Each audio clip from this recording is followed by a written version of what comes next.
मुख्यमंत्री यशवंतराव चव्हाण, मराठी साहित्याचा मापदंड तात्यासाहेब तसा कुसुमाग्रज विवा शिरवाडकर, त्याचबरोबर रयत शिक्षण संस्थेच्या माध्यमातून मराठी शाळांची ज्ञानगंगा घरोघरी देणारे कर्मवीर शंकररावजी काळे साहेब, या सर्वांच्या पवित्र स्मृतींना या ठिकाणी मी अभिवादन करतो. आजच्या या कार्यक्रमाचा जो योग जुळून आला म्हणजे आपल्या कोपरगाव विधानसभा मतदारसंघाचं जे अहोभाग्य आहे, विधिमंडळामध्ये जी समिती आहे मराठी भाषेसाठी काम करणारी, त्या समितीचं अध्यक्षपदच आपल्या कोपरगावमध्ये मान्य आशुतोष दादांच्या निमित्ताने आपल्याला मिळालेलं आहे.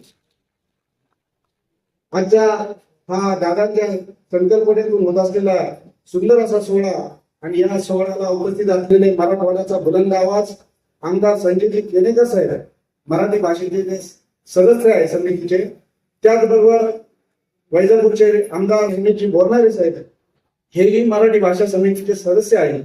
त्याचबरोबर आपल्याला खास आपण ज्या कवींची मेजवानी या ठिकाणी होणार आहे ते नितीनजी चंदन शिवे, गुंजनजी पाटील, आबाजी पाटील, रजमानजी मुल्ला, इंद्रजीतजी घुले, तालिब सोलापुरीजी, लताजी ऐवाळे, आबेदजी शेख, शशिकांतजी शिंदे आणि संदीपजी काळे यांचंही आम्ही कोपरगाव नगरीमध्ये मनपूर्वक स्वागत करतो.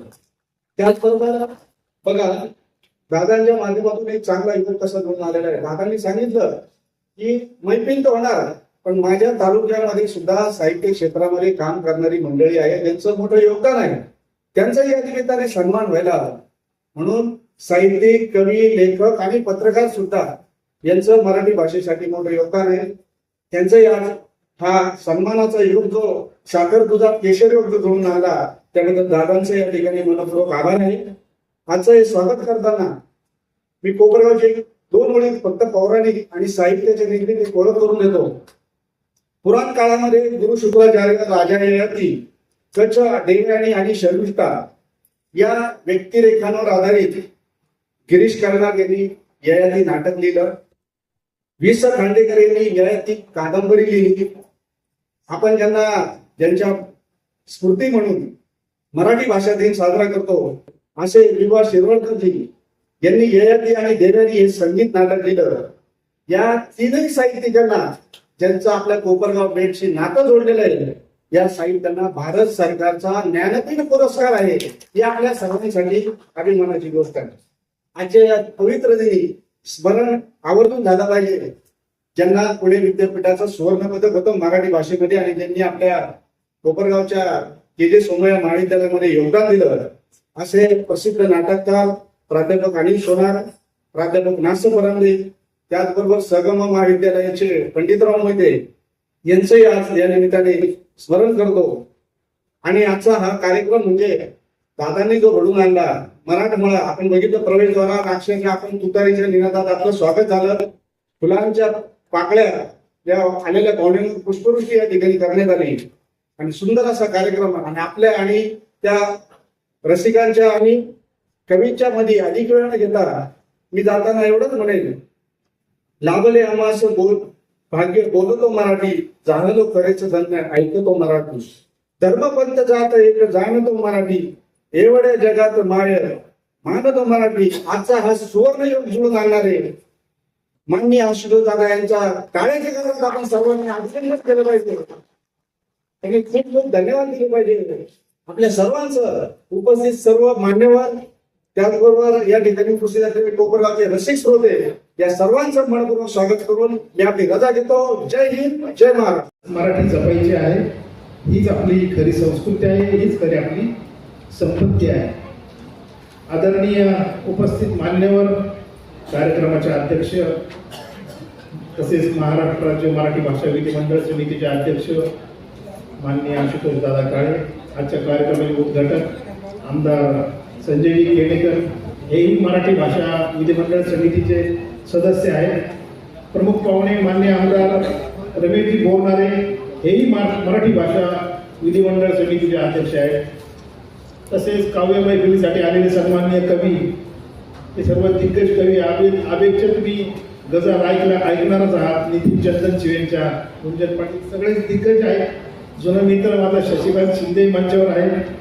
हे इतकं मराठीचं मोठं व्यासपीठ असा भरलंय ना, हे व्यासपीठ म्हणजे हा फक्त कार्यक्रम नाही. हे व्यासपीठ जे आहे ना, ते फक्त कार्यक्रम नाहीये, तर हा मराठीच्या अस्मितेचा जागर आहे आपल्या कोपरगावात.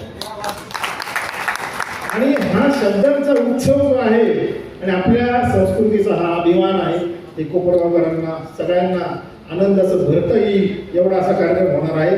ज्या महाराष्ट्रामध्ये आपल्याला शिवरायांनी मराठीला एक त्या स्वाभिमानाची तलवार दिलेली आहे मराठी भाषेला शिवरायांनी, तसंच संत ज्ञानेश्वर, संत तुकाराम, संत नामदेव यांनी मराठीला जे भक्तीची आणि अध्यात्माची उंची दिली, लोकशाहीर अण्णाभाऊ साठेंनी शब्दांना जनतेचा आवाज बनवलेला, तसंच महात्मा फुले यांनी सत्यशोधनाद्वारे सोप्या मराठीतून जे प्रबोधन केलेलं आहे, त्यांनी मराठीला लोकशाही, समता आणि शिक्षणाची जी भाषा बनवलेली आहे, कुसुमाग्रजांनी मराठीला एक उच्च दर्जावर नेऊन ठेवलं आणि यशवंतराव चव्हाण यांनी मराठीला राज्य कारभाराची ताकद दिली. आणि हीच महाराष्ट्राची ओळख बनवून ठेवण्यासाठी, टिकवून ठेवण्यासाठी आणि ही वाढण्यासाठी विधिमंडळातील मराठी भाषा समितीचे माननीय आमदार आशुतोष दादा काळे यांच्या अध्यक्षतेत आणि दोन्ही माननीय आमदारांच्या सदस्यत्वाच्या मध्ये संजयजी केणीकर असो किंवा रमेशजी बोरणारे सर असो, त्यांच्यासह एक जोरदार प्रयत्न जे चालू आहेत, त्याला एक दाद म्हणूनच हा आपला कार्यक्रम आपण ठेवलेला आहे. या मोठ्या यज्ञातील ही एक आवृत्ती आहे. हा आवाज काव्य मैफिलीचा सर्व कोपरगावभर गुंजणार आहे उद्या. का यांची कविता किती खास होती, त्यांची गझल किती भारी होती, नितीनचा विद्रोह कसा होता, हे सगळं आपण उद्या चर्चा करणार आहोत. या कार्यक्रमामुळे कोपरगावच्या कला साहित्य विश्वाला एक नवं व्यासपीठ मिळालेलं आहे. तुम्हाला सांगतो, राम नायक खूप खूप चांगलं व्यासपीठ मिळालेलं आहे. हे सांगताना, समजून घेताना कोपरगावच्या रसिकांना, साहित्यिकांना खूप आनंद झालेला आहे. हे मी त्यांच्या वतीने 100% अध्यक्षांना सांगू इच्छितो. कोपरगावच्या साहित्यिक हा त्याची लेखणी हरवून बसलेला नाही. खूप चांगले चांगले लेखक आहेत, लेखिका आहेत. त्रयस्थ निरीक्षण शक्तीतून हे जे साहित्यिक कोपरगावच्या प्रत्येक समस्या लेखनातून मांडतात, तडफीड मांडतात कोपरगावच्या समस्या. आमदार साहेबांपुढे त्या लेखणीतून पाणी प्रश्न मांडले की त्यांनी सोडवले. त्यांच्याकडे शासकीय इमारतीचे प्रश्न साहित्यिकांनी प्रभावी लेखणीतून मांडले, ते त्यांनी सोडवले. कृषी, शिक्षण, विद्यार्थी, महिला, दिव्यांग, ज्येष्ठ नागरिक, समाज मंदिर यांच्या सगळ्या प्रश्नांना आपण वाचा फोडली. आमदारांच्याही मनात होतच ते काम करायचं, त्यांनी काम केलेलं आहे, त्यांनी पाठपुरावा केलेला आहे. हे सांगताना शेत रस्ता ते हायवे रस्ता, शेत रस्त्यापासून हायवेचा रस्ता, हे त्यांच्या मनात कित्येक वर्षांपासून होतं आणि ते पण त्यांनी करतायत. क्रीडा संकुल असो, या प्रश्नांसाठी भरघोस निधी सुद्धा त्यांनी आणलेला आहे. लोकशाही अण्णाभाऊ साठे फुले नाट्यगृह आपल्या सगळ्यांच्या मनात आहेच ना. ते त्याला 5 कोटी रुपये निधी आलेला आहे. काही तांत्रिक बाबी आहेत, त्या संपल्यानंतर एक नाट्यगृह त्यांच्या मार्गदर्शनाखाली होणारच आहे. महापुरुषांचे पुतळ्याचं सुशोभीकरण असो, ड्रेनेज योजना असो, हे कामही जोरदार चालू आहे त्यांचं. आपण काळजीच करायची नाही साहित्यिकांनी फक्त आता चांगलंच लिहायचं आहे आणि त्यातही कुठलेही न भांडणारा, फक्त लेखणीद्वारे आपली कला, संस्कृती, साहित्य क्षेत्राचा जो प्रश्न सोडवायचा होता, तोही यावेळेस तुमच्या लक्ष केलेच होते आमदार साहेबांचे, की साहित्य विश्वाला एक नवीन ताकद द्यायचं जे काम आहे या 5 कोटींच्या नाट्यगृहाचं, ते होणारच आहे. कारण कोपरगावच्या साहित्य विश्वात कधी काळी खूप प्रगल्भ होतं. आपल्याला जुन्या साहित्यिकांना सगळ्यांना आठवत असेल, खूप प्रगल्भ साहित्य होतं. त्यात प्राध्यापक नासर फरांदे होते, अनिल सोनार होते, डॉक्टर सतीश मेहतांचा उल्लेख तर टाळताच येणार नाही आपल्याला. डॉक्टर सतीश मेहता होते, पद्माकांत कुडाळे यांनी त्यावेळेस खूप भरीव काम केलेले, श्रीकांत बागुल आणि या साहित्य रसिकांना एकत्र ठेवण्याचं काम काकासाहेब कोरटे यांनी केलेले आहे. प्राध्यापक गणेश देशमुख याचं नाव विसरता येणार नाही. इथल्या मराठी शाळा असो, मराठी शाळेतले प्राध्यापक असो, शिक्षक असो, कॉलेजचे प्राध्यापक असो, SSGM कॉलेज असो, सोमय्या कॉलेज असो, महाराष्ट्र साहित्य परिषद असो, शब्दगंध साहित्यिक परिषद असो, या सर्वांनी आजचं हे सन्माननीय साहित्यिक पत्रकार जे आहेत, सार्वजनिक खाजगी वाचनालय असो, या वाचनालयांनी ग्रंथालयांनी त्याच्यामध्ये फार मोठा वाटा मराठी टिकवण्यामध्ये उचललेला आहे याच्या आजच्या कार्यक्रमाद्वारे मला सांगताना आनंद होतो. इतिहास संशोधक मंडळामध्ये सुशांत घोडके आणि नारायण क्षीरसागर जे काम करतात तो एक वेगळं क्षेत्र आहे. ते आपल्या चांगल्याला जमणार नाही. ते लोक फार हिरिरीने ही मराठी भाषा, आपला मराठी परिसर कसा ऐतिहासिक आहे हे समजून सांगतात आपल्या लेखनातून. त्यांचंही कौतुक केलं पाहिजे. या कर्मवीर भाऊराव पाटील, कर्मवीर शंकररावजी काळे यांचं रयत शिक्षण संस्थेच्या माध्यमातून मराठी ही बहुजनांकरता खुली करण्यासाठी त्यांनी रयत शिक्षण संस्था उघडली. मोठे इंटरनॅशनल स्कूल त्यांना कॉलेज उघडता येत होते, नाही उघडले त्यांनी. बहुजनांना मराठी शिकवायचा हा हेतू होता त्यांचा. आणि तीच परंपरा, तोच वारसा पुढे नेत आमदार साहेबांनी हा कवितांचा शब्द उत्सव आपल्या कोपरावच्या सर्वांच्या रसिकांसाठी, साहित्यप्रेमींसाठी खुला ठेवला ही अभिमानाची गोष्ट आहे. मराठी साहित्य, कला, सांस्कृतिक क्षेत्राला बळकटी देण्याच्या कामात पुष्पताई काळे या अत्यंत सक्षमपणे नेतृत्व करतात हे आपले सर्वांचं भाग्य आहे. अशाच काव्य मैफिली, असेच साहित्य सोहळे आपल्या मार्गदर्शनाने होत राहतील. आणि आपले कोकणाचे अनेक कवी ज्यांना व्यासपीठ मिळालेले नाही, खूप चांगले आमच्या गजानन पंडित सारखा खूप मोठा कवी, खूप चांगला कवी, असे खूप मोठमोठे कवी आहेत आपल्याकडे, त्यांनाही व्यासपीठ मिळणार आहे. कोपरगावच्या मनातील भावना मी इथे व्यक्त केलेल्या आहे. आजच्या मैफिलीत नितीन चंदन शिवे सारखा हृदयाला भिडणारा विद्रोही कवी आपल्याला ऐकायचा आहे. गुरुजीत पाटील यांच्यासारख्या, अभित शेख यांच्यासारखी मर्मभेदी कविता, गझल आपल्याला ऐकायच्या आहेत. तसेच आबा पाटील, रमजान मुल्ला, लता आयवळे, तालीब सोलापुरी, शशिकांत शिंदे माझा जुना मित्र, शिवाजी बनकर, संदीप काळे यांच्या कवितांमध्ये, त्या शब्दशैलीमध्ये जळजळीत वास्तवामधल्या कविता ऐकण्यासाठी सूत्र संवादक इंद्रजित घुले यांच्या मनोहर शैलीतले संचलन ऐकण्यासाठी आपण सर्वजण उत्सुक आहोत. कोपरावच्या साहित्य विश्वासाठी हे योगदान दिल्याचा सन्मान आपण इथे करणारच आहोत. तो सन्मान पाहण्यासाठी आपण उत्सुक आहोत. त्यामुळे मी माझ्या प्रास्ताविक शब्दांना विराम देतो. पण त्याआधी मराठी भाषा समितीचे अध्यक्ष, सदस्य यांना तमाम साहित्य रसिकांतर्फे मी अभिनंदन करतो. कवींच्या कवितांचा शब्द उत्सव अशा काव्य मैफिलीच्या निमित्तानं लाईट चमकतोय. या राज्याचे आमदार आणि मराठी भाषा समितीचे सदस्य, माझे ज्येष्ठ सहकारी, माझे मार्गदर्शक आदरणीय केलेकर साहेब, या कार्यक्रमाच्या निमित्ताने ज्यांची उपस्थिती लाभली असे आपले शेजारी मराठी भाषा समितीचे सदस्य आदरणीय प्राध्यापक रमेशजी बोरणारे सर, या कार्यक्रमासाठी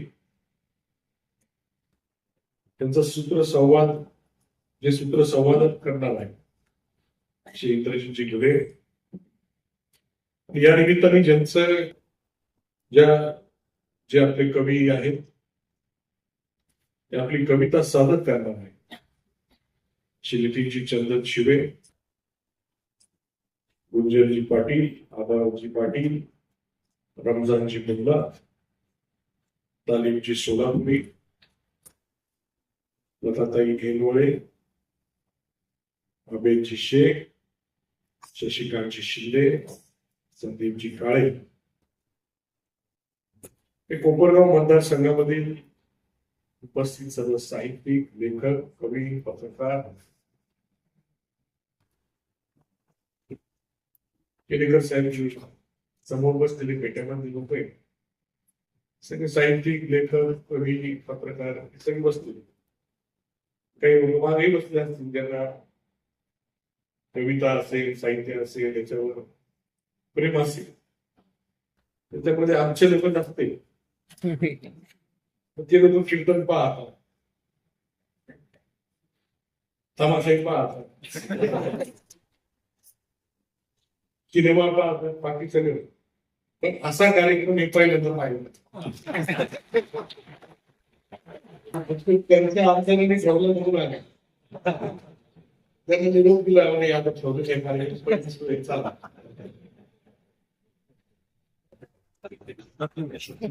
महाराष्ट्र दिनाच्या निमित्ताचं औचित्य साधत आपण त्यांनी काव्य मैफिलीचा कार्यक्रम या ठिकाणी आयोजित केलेला आहे. हा नुसता कार्यक्रम नसून पण मराठी भाषा साहित्य संस्कृतीचा आपला उत्सव आहे. या काव्य मैफिलीच्या माध्यमातून आपल्या भाषेची गोडी ची अभिव्यक्ती आणि त्याची ताकद आपल्या तुमच्या पिढीमध्ये किंवा आपणही सर्वजण नागरिक म्हणून त्या ठिकाणी मराठीचा आदर वगैरे आपण वापर करतो. हे सर्व आपण या कार्यक्रमाच्या माध्यमातून करणार आहे. अशा या काव्य मैफिलीच्या कार्यक्रमाच्या निमित्त केरेकर साहेबांनी बोलणारे सर मी वेळ दिला. माझे समितीमधले ज्येष्ठ मार्गदर्शक आणि सहकारी आहे या सर्वांच्या वतीने त्यांचे स्वागत करतो, आभार व्यक्त करतो. हा कार्यक्रम तर 1 मेच्या ऐवजी आपण 2 शनिवार असल्यामुळे घेतला. म्हणजे सुशांतची घोडके यांनी सगळे श्रेय मला दिले. हा कार्यक्रम मी घडवला असे झालं. ओरिजिनल जी कल्पना आहे माझ्याकडे आले मग मराठी भाषा समितीचे राज्याचे अध्यक्ष तुम्ही आपल्या कोकणगावसाठी काय करा म्हणजे कोकणगावचं त्याचा काय संबंध आहे. म्हणजे मराठी भाषा समितीचं काम आहे भाषेचं जतन करणं, संवर्धन आणि त्याचं काम करत असताना शासकीय कार्यालयांमध्ये त्याचा वापर होतोय का नाही, नागरिकांना कशी अडचण येत आहे का नाही या त्या खात्याची साक्ष लावून त्यांच्याकडनं भाषेचा वापर होतोय का नाही बघू.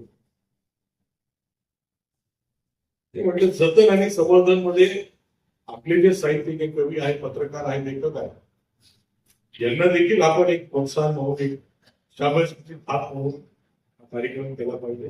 बरोबर म्हणून हा कार्यक्रम त्या ठिकाणी आपण आयोजित केला. म्हटलं नुसतं आपण सत्कार करणं केलाच पाहिजे. सत्कारापेक्षा एक जर वेगळा कार्यक्रम त्या ठिकाणी जर झाला असा कार्यक्रम आपण हल्ली घेतोय तर तो घेतला पाहिजे. म्हणजे हा काव्य मैफिलीचा कार्यक्रम दाजी स्वर्गीय शिवाजी ताड त्यावेळेस इंद्रजितजी घुले आणि दाजी भेटायला आले होते. 2019 ला आपण सर्वांनी मला संधी दिली तेव्हा इंद्रजितजी घुले आणि माझे दाजी चांदीची गादा घेऊन आले आणि ते म्हटले का आपल्याला त्यांचा कार्यक्रम ते करायचा आहे, काव्य मैफिल घ्यायची आहे. फार सुंदर कार्यक्रम असतो. तर मला काय त्यावेळेस त्याची काही कल्पना नव्हती.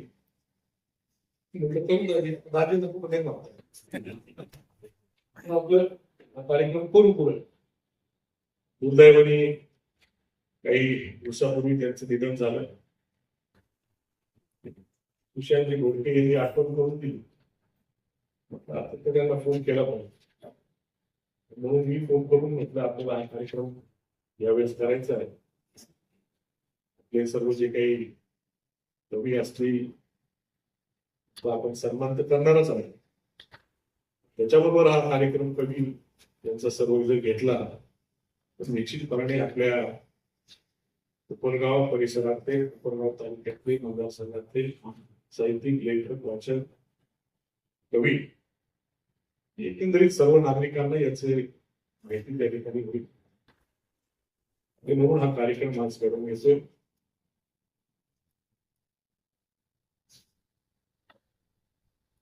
आपले सर्वजण आपण पहिल्यांदा हा कार्यक्रम होतो. मी पण पहिल्यांदाच करतो.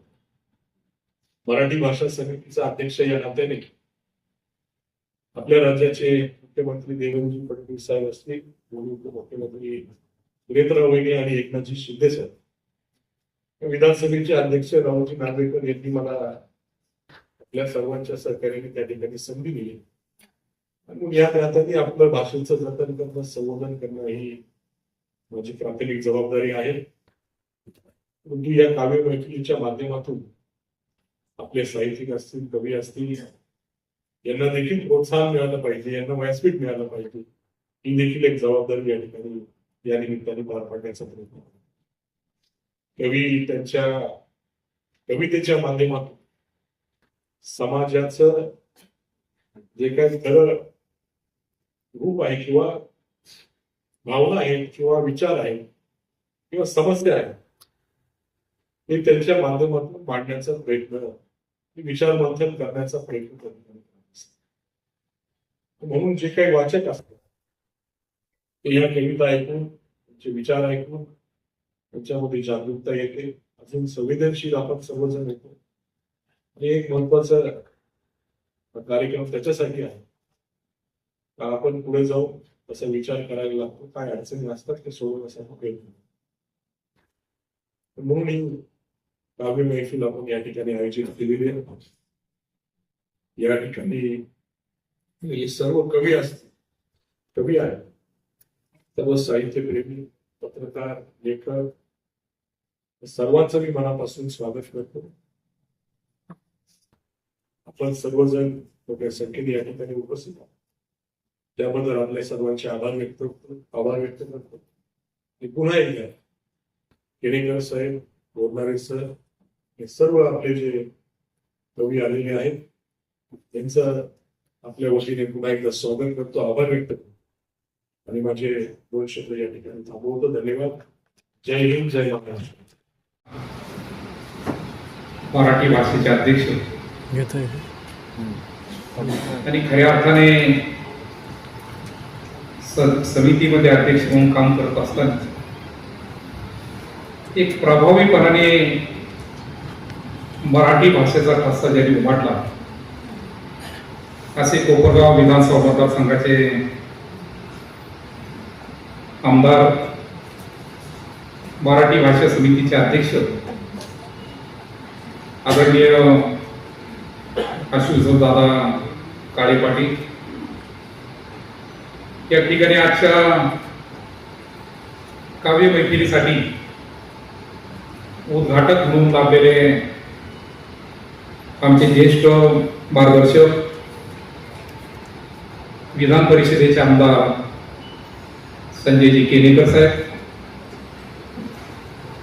या ठिकाणी प्रामुख्याने स्टेजवरती ज्यांना आपल्याला ऐकायचं आहे त्यामध्ये सर्वांचं उल्लेख या ठिकाणी खऱ्या अर्थाने करणं अपेक्षित आहे.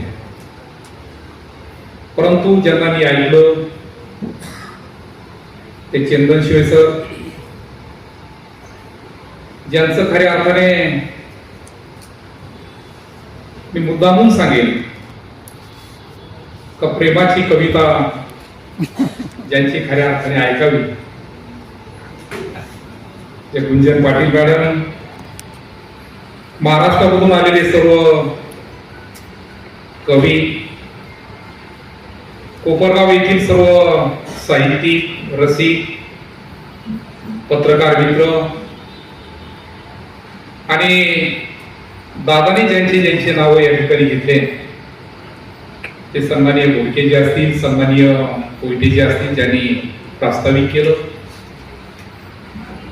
आणि मला विशेष वाटलं, नाहीतर एखादं साहित्य संमेलन आणि कवी संमेलन जर म्हटलं तर दादा मी नेहमी करता म्हणतो गर्दीपेक्षा फक्त दर्दीच त्या ठिकाणी राहतात.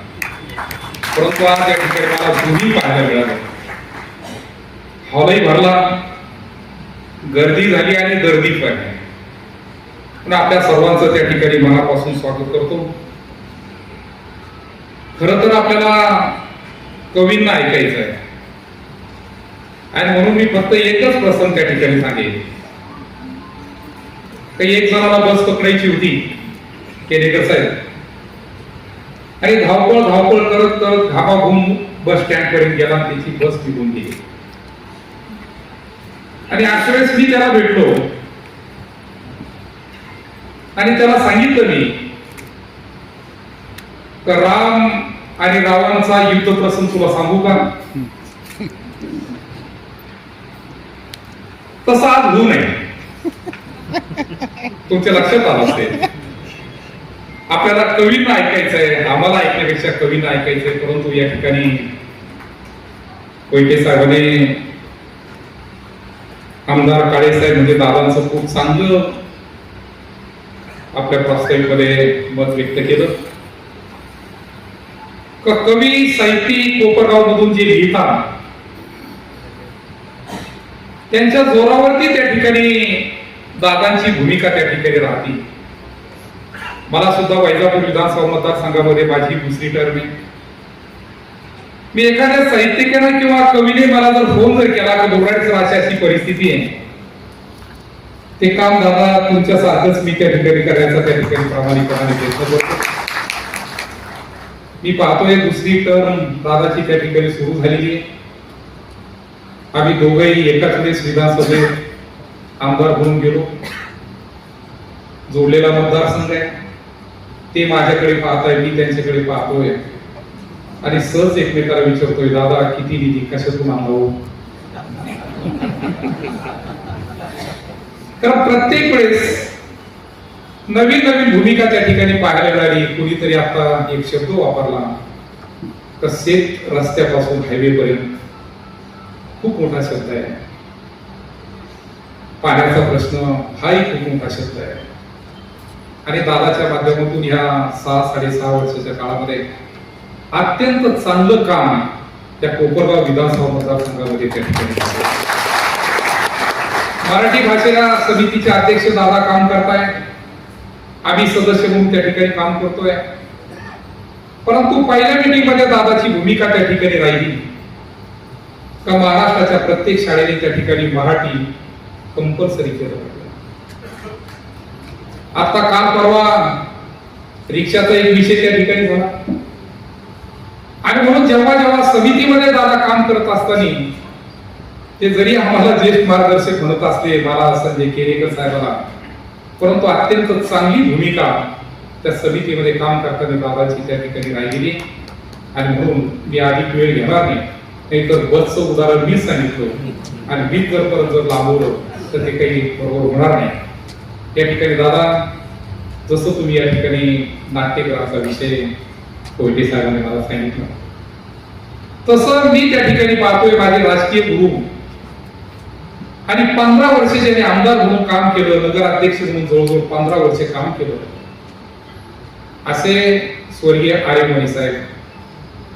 त्यांच्या काळामध्ये वार्षिक त्या ठिकाणी साहित्य संमेलन व्हायचं, कवी संमेलन त्या ठिकाणी व्हायचं आणि अक्षरशः समोर किती माणसं याचा विचार त्यांनी त्या ठिकाणी केला नाही.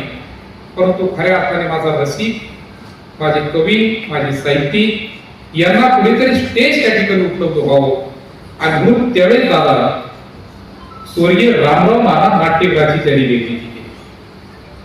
परंतु आज पूर्णपणे जमीन दोस्त झाला आणि म्हणून जसं तुम्ही नाट्यगृह त्या ठिकाणी केलं तसं मी सुद्धा 5 कोटीचं एक रामराव नाना नाट्यगृह नवीन कसं चांगलं होईल त्या पद्धतीने आज बांधकाम जवळजवळ 90% त्या ठिकाणी पूर्ण होत आहे.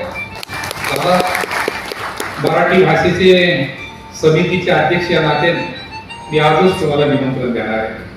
ज्या दिवशी ते नाट्यगृह त्या ठिकाणी होईल त्या दिवशी मी सर्वांचे मोबाईल नंबर आता घेऊन ठेवलेले आहे. हे सर्व कवी वैजापूरला त्या ठिकाणी येतील. आपणही त्या कार्यक्रमाला त्या ठिकाणी उपस्थित राहावं एवढंच या ठिकाणी सांगतो. आणि अत्यंत चांगला कार्यक्रम तुम्ही आपल्या भाषेत सांगितलं. आजपर्यंत आम्ही खूप कार्यक्रम पाहिले, परंतु आज हा पहिला कार्यक्रम आम्ही त्या ठिकाणी पाहतोय. तर कवी संमेलन आणि कवी एक कविता जर त्या ठिकाणी मी आता मुद्दा म्हणून बारकाईने पाहिलं आणि पाटील मॅडमला म्हणलं तुमचं नाव काय, त्यांना वाटतं मी अचानक कसं नाव विचारलं, कारण मी त्यांना YouTube वरती सर्व ऐकलं आणि मला असं वाटतं आपल्यापासूनच जर सुरुवात जर झाली आणि ती टमटमची प्रेमाची कविता जर मांडली तर चांगलं होईल. धन्यवाद. महाराष्ट्र दिनानिमित्त कोपरगावामध्ये एक काव्य मैफिलीचा कार्यक्रम जोरदार असा घेण्यात येतो. त्याचा उद्घाटक मी. मला अशी त्याला समजलं नाही मला का उद्घाटक म्हणून बोलवलं. मी तर काही साहित्यिक नाही काय नाही आणि त्यामुळं मी थोडं विचारलं बोलायचं काय. आता बोलणारे सर आणि दोघेही मला जरी ज्येष्ठ मार्गदर्शक म्हणले तर अतिशय उत्तम खऱ्या अर्थानं मराठीचं जाण असणारे दोन्ही व्यक्तिमत्व आहे. आजच्या या कार्यक्रमाला तुम्ही ठेवलं कार्यक्रम. मी खरं तर मराठी भाषेच्या समितीत आल्यामुळेच आम्ही मित्र झालो मराठीमध्ये आणि त्याच्यामुळं मी आणि बोरणारे सरांच्या घरी सुद्धा त्यांची कन्या सुंदर अशी कविता त्यांनी त्या पहिल्या बैठकीत वाचून दाखवली आणि आम्हाला म्हणजे खूप सार्थ अभिमान वाटला की नाही मराठी भाषकाचे सदस्य सुद्धा. आणि मराठी भाषा जशी मोहक आहे सुंदर आहे तसं राज्याच्या मराठी भाषेचा अध्यक्ष सुद्धा मोहक आणि सुंदर आहे. ते व्यक्तिमत्व साजच आहे आणि त्यामुळे निश्चितपणे आज खूप चांगल्या महाराष्ट्र दिनाच्या या जडणघडणीमध्ये मराठीला बघणारं व्यक्तिमत्व आणि त्या अनुषंगानं ही काव्य मैफिल घेणारे दादा निश्चितपणे आजच्या या कार्यक्रमाला मी अभिवादन करतो. कर्मवीर शंकररावजी काळे साहेब आजच्या कार्यक्रमात करतो पण तुम्हाला माननीय या मराठी भाषेचे विधिमंडळाचे समितीचे अध्यक्ष माननीय आमदार आशुतोष काळेजी, सन्माननीय माननीय या विधिमंडळाचे सदस्य माननीय आमदार अनिलजी बोरणारे, अशक्त आमदार अशोकदादा काळेजी, कविवर्य कुसुमाग्रज, विभा शिरवडकर, सुरेश भट, बहिणाबाई चौधरी आणि खऱ्या अर्थानं आजच्या या कार्यक्रमाला आलेली सर्व साहित्यिक कवी मंडळी आणि समोर बसलेले सर्व साहित्यिक कवी पत्रकार रसिक वर्ग सर्व आहे. मी प्रथमतः या काव्य मैफिलीचं उद्घाटन झालं असं घोषित करतो. जय जय महाराष्ट्र माझा, दरी दरीत गुंजतो महाराष्ट्र माझा. हे जे वाक्य आहे, ही जी कविता आहे, याच्यातलं मराठी पण अंगावर शहारे आणणार आहे, उभारी देणार आहे, प्रेरणा देणार आहे, चेतना पेटवणार आहे. आणि म्हणून बऱ्याच वेळेस मराठी भाषेने काय नाही दिलं, मराठी भाषेनं प्रत्येक वेळेस चेतना दिली, प्रेरणा दिली, क्रोध दिला, आक्रोश दिला, बऱ्याच गोष्टी मराठी भाषेने दिल्या. पण आजचा साहित्यिक वर्ग आला, मला खूप आनंद वाटला इतकं सगळं आलं. मराठी खरं सांगू का, कवित मी जास्त वेळ बोलत नाही, मला मी अन्याय केल्यासारखं वाटेल कारण ही सर्व रसिक मंडळी आणि तुम्हाला ऐकायला आली. कधी कधी वाटतं काव्य ऐकणारी व्यक्ती आहे आणि शास्त्रीय संगीत ऐकणारी व्यक्ती आहे, मन खूप स्थिर लागतं त्याला आणि ती व्यक्ती संवेदनशील लागते. स्थिर मनाचा माणूसच इथं बसू शकतो.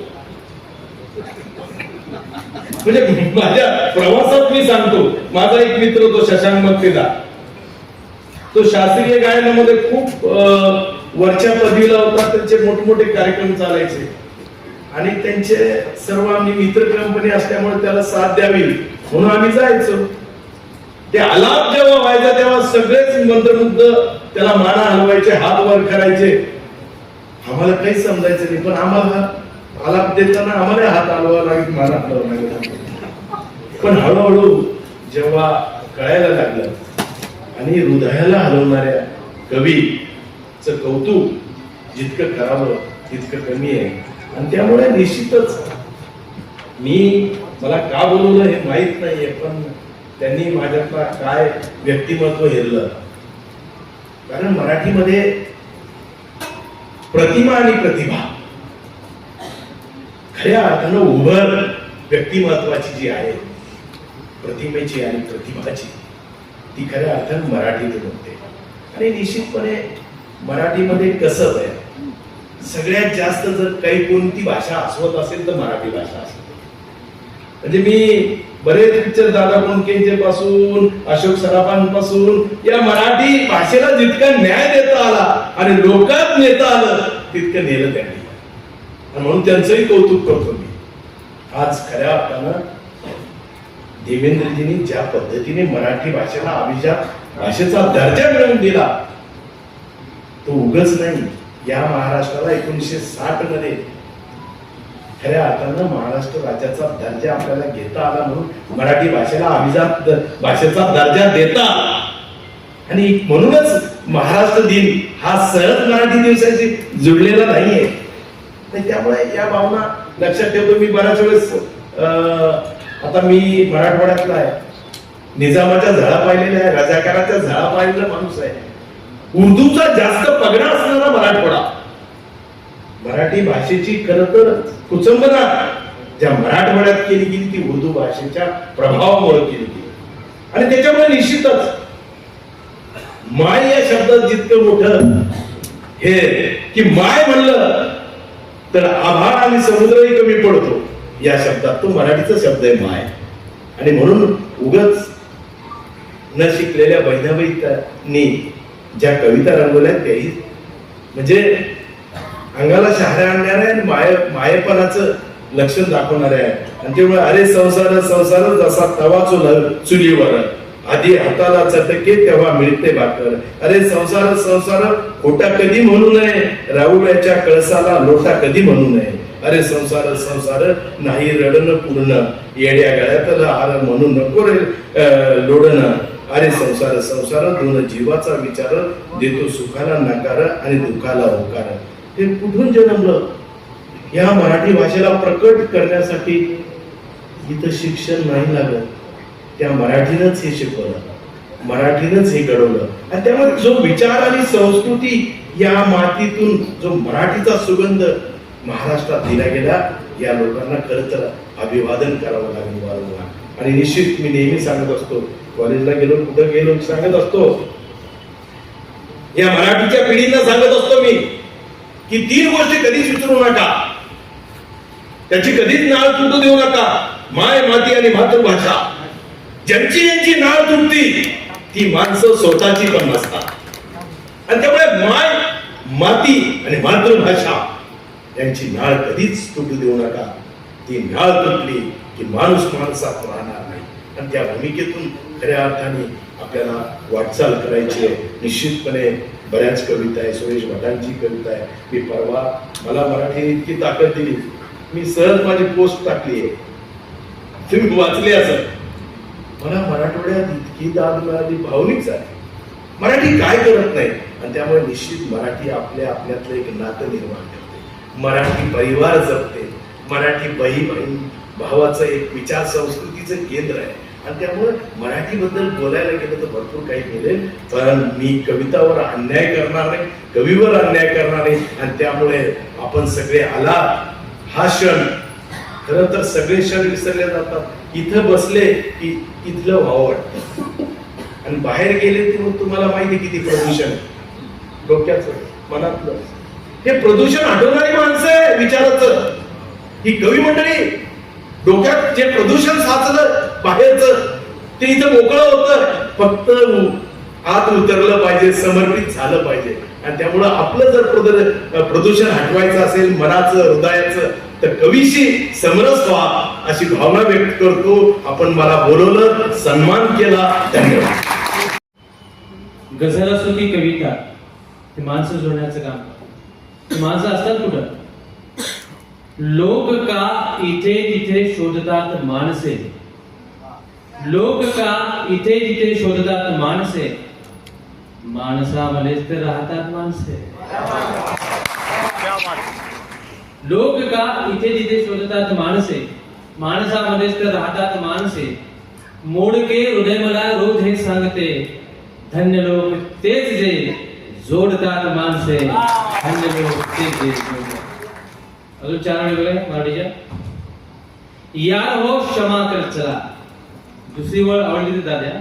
यार हो क्षमा कर चला, माणसे जमा कर चला. यार हो क्षमा कर चला, माणसे जमा कर चला. द्वेष संपलाच पाहिजे एवढी तमा चला या हो क्षमा चला। डॉक्टर बाबासाहेब आंबेडकर यांच्याविषयी 4 ओळी हिंदी चैनल। कोई चिल्लाकर कोई चीख कर चला गया, कोई चिल्लाकर कोई चीख कर चला गया, कोई स्कूल में अपना सबक सीख कर चला गया, कोई चिल्लाकर कोई चीख कर चला गया, कोई स्कूल में अपना सबक सीख कर चला गया। एक बच्चा स्कूल के बाहर खड़ा रहा और सारे भारत की तकदीर लिख कर चला गया। कोणी म्हणते इकडे या, कोणी म्हणते इकडे या, कोणी म्हणते मी श्रेष्ठ, कोणी म्हणते मी श्रेष्ठ। अशा अवस्थेमध्ये 4 ओळी निघाल्या। तेरी गीता भी रहने दे, तेरी गीता भी रहने दे, तेरा कुरान रहने दे, मेरा नादान है बच्चा भले नादान रहने दे। तेरी गीता भी रहने दे, तेरा कुरान रहने दे, मेरा नादान है बच्चा भले नादान रहने दे। यहाँ हिंदू बना कोई, यहाँ मुस्लिम बना कोई, इसे कुछ भी बनाना मत, इसे इंसान रहने दे, इसे इंसान रहने दे। एका गजलेचे 4-5 शेर बघा। पाठीत वार माझ्या 1000 खंजीराचे, पाठीत वार माझ्या 1000 खंजीराचे, ठोठावतो तरी मी दार खंजीराचे।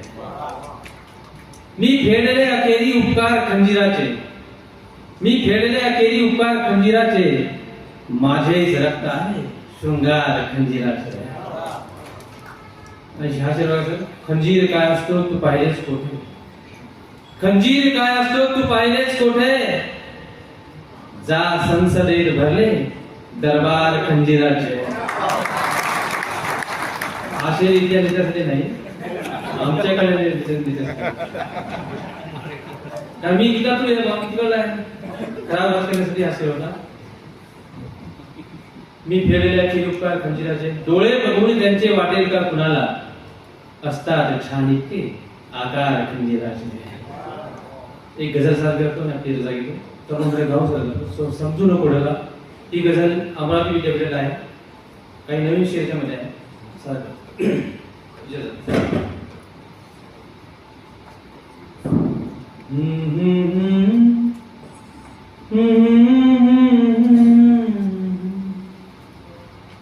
समजू नको ढगाहे साधे सुधे पियाणे, समजू नको ढगाहे साधे सुधे पियाणे, मी पेरले पिलांच्या चोची मधील दाणे, मी पेरले पिलांच्या चोची मधील दाणे। मी यवतमाळमध्ये बऱ्याच शेतकऱ्यांच्या आत्महत्या झाल्या। तमाम शेतकऱ्यांना समर्पित ह्या मंचावर ह्या 2 ओळी भाषे। मित्रांनो, आत्महत्या करू नका, जगा, जीवन सुंदर आहे।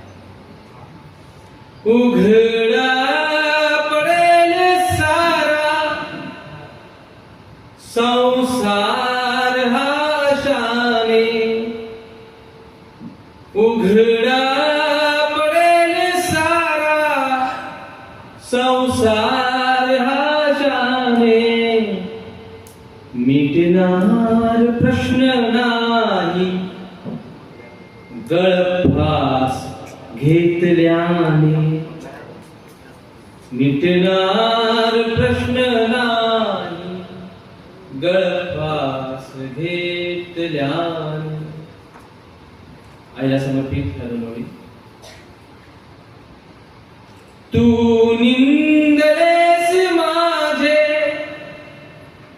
आयुष्यकाल ज्याने, तू निंदलेस माझे आयुष्यकाल ज्याने, ही चंद्रकोर दिसते मजत्या विळ्याप्रमाणे,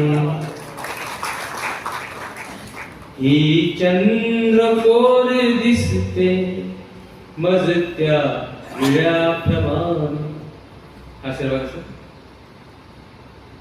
उद्देश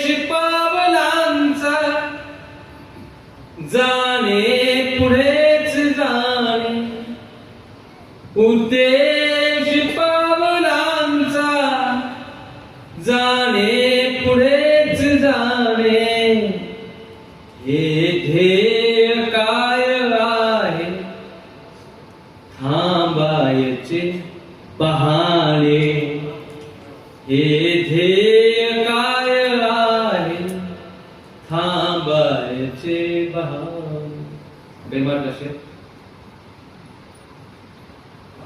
हे ध्येय काय आहे थांबायचे बहाणे परतून जीवनाने मज पाहिलेच नाही सर परतून जीवनाने मज पाहिलेच नाही इतके महाग पडले माझे तिला पाहणे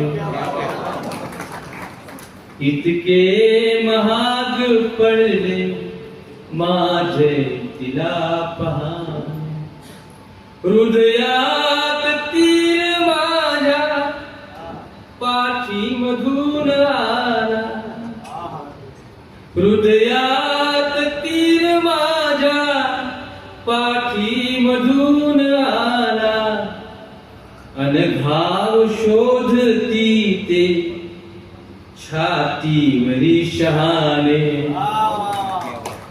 अनघाव शोधती ते छातीवरी शहाणे आशीर्वाद माणूस का तरी माणूस होत नाही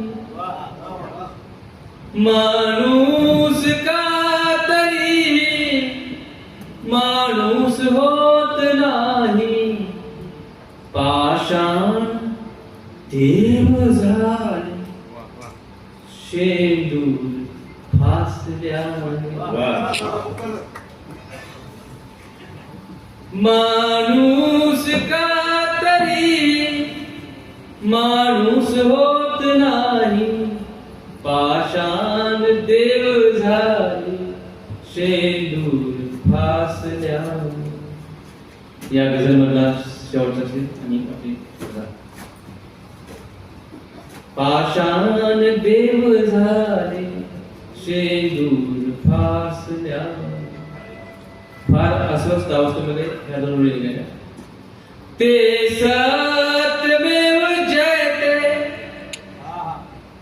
दिसले कुठेच नाही ते सत्यमेव जयते दिसले कुठेच नाही विश्वासघात केला शाळेत पुस्तकाने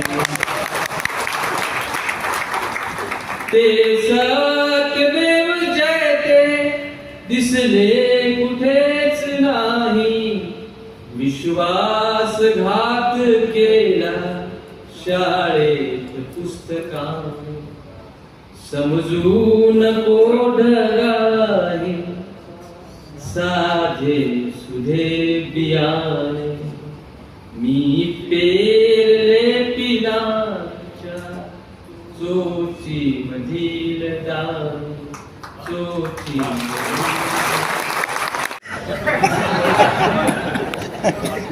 या विषयासाठी दिसण्याचा मी खूप प्रयत्न केला म्हणजे जॅकेट घालून बघितलं गाडी घालून बघितली शब्द मागून पण मी खूप दिवस शिकलो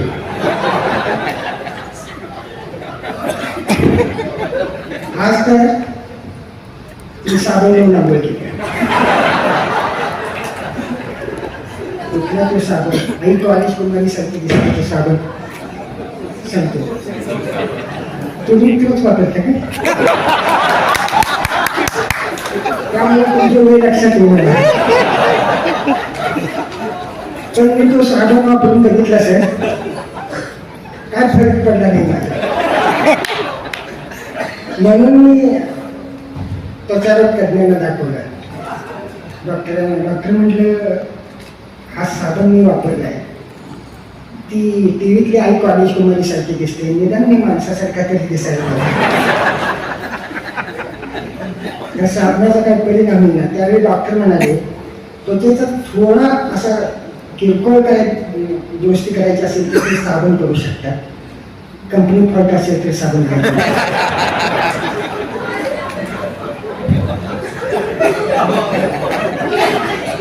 उद्या असला तरी चालेल, पण ते निरोप काय साहेबांच्यापर्यंत तरी पोहोचवा.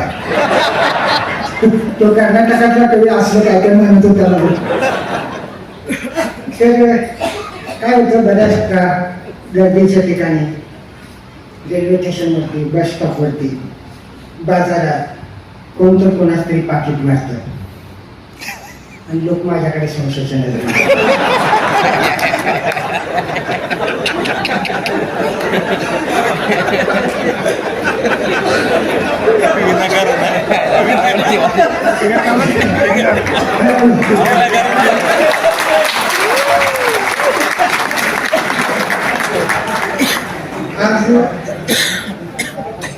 आज दुपारी मी पुण्यात उतरलो. त्यावेळी मला एका पोलिसांनी पकडलं. म्हटलं काय झालं साहेब? तर ते म्हणाले इथे एका माणसाचं पाकिट मारले गेले आणि त्याने संशयित म्हणून तुझ्यासारखा माणूस सांगितला, त्यामुळे आम्ही तुला ताब्यात घेतले. मी म्हटलं साहेब मी कवी आहे, मी कशाला पाकिट मारू? कवी खूप प्रामाणिक असतात. तर ते म्हणाले कशावर तू कवी आहेस? तर ती इंग्रजीतनं केलेली ती पत्रिका मी दाखवली, मी काय सगळ्यांच्या गावात चालले असं सांगितलं त्यांना. त्यावेळी ते मला म्हणाले ठीक आहे, तू कवी आहेस की कशावर? पोलीस म्हटलं की कशी चौकशी करतात हे माहिती आहे तुम्हाला. तर मी त्यांना 2 कविता म्हणून दाखवल्या.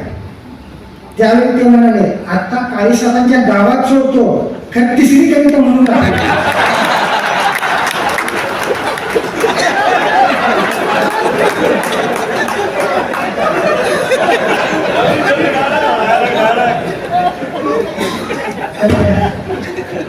माझ्यासारख्या कवीला म्हणजे तुम्ही सारख्या न दिसणाऱ्या कवीला आपण संधी दिली, खूप मोठ्या मनाची माणसं आहे तुम्ही.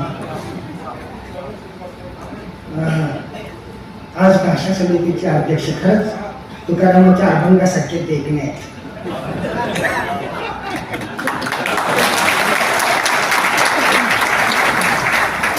आमच्याकडे एक अध्यक्ष आहे, त्याला कवितेचा कार्यक्रम घ्यायचा म्हटलं की ते विचारतो ती कविता म्हणजे काय. आमच्या भावकीत खानदानात कविता कोणाचंच नाव नाही. कवितेबद्दल काय विचारलं असं तर मी त्याला सांगतो कविता म्हणजे गाणं असतंय, ते म्हणायचं असते. बरं ठीक आहे, मग वाचवणारे कोण कोण आहे? सगळा असला प्रकार असते आमच्याकडे. पण मराठवाडा खरं तर कविता वाड्याच म्हणायला पाहिजे. खूप बहिणाबाईंचा उल्लेख केला तुम्ही. बहिणाबाई आराम होत्या हे म्हणायचं खरं तर तुम्ही बंद करायला पाहिजे.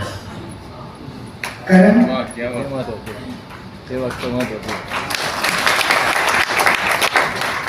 अक्षर लिहिता आलं म्हणजे आपण सुशिक्षित झालो असं होतं. पुस्तकासाठी बाबासाहेब आंबेडकरांनी घर बांधलं पुस्तकासाठी आणि स्वतःच्या घरातली 16,000 पुस्तकं हिटलरनं जाळली. तर पुस्तकं वाचण्याने माणूस शाळा होतोय ही मला अंधश्रद्धा वाटते. कारण बहिणाबाई शब्दांच्या बाबतीत लिहितात, थोडस लांबतोय इंग्रजीत, पण मला हे बोलू दे. तर बहिणाबाई शब्दांच्या बाबतीत म्हणतात माय म्हणता म्हणता ओटो ओटा लागे गेले. ज्यावेळी आपण माय हा शब्द उच्चारतो ना त्यावेळी आपले ओट ओटाला भेटतात. माय म्हणता म्हणता ओटो ओटा लागे भेळे, आत्या म्हणता म्हणता किती अगदी राहू पडे. हे कोण लिहिलं?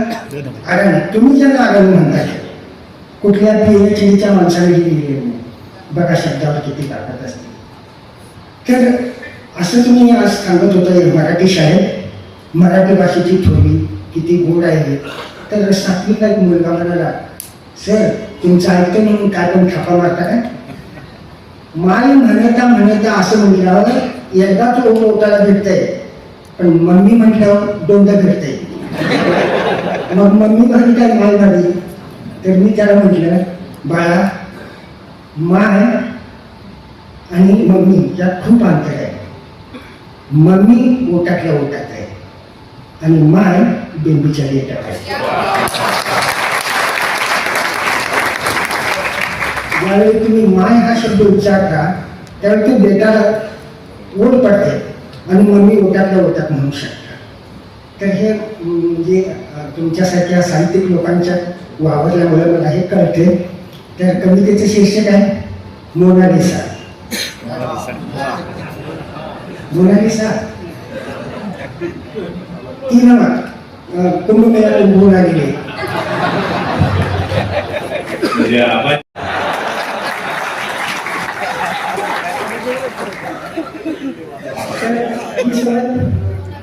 ही सवय मला लहानपणापासून आहे. म्हणजे आमचे गुरुजी मला नेहमी सांगायचे, आबा स्वप्न बघायची तर काय म्हणून बघायची. आणि ते माझ्या डोक्यात इतकं भिन्न होतं, मी 4थीत असताना 7वीतल्या मुलावर येणार होतो.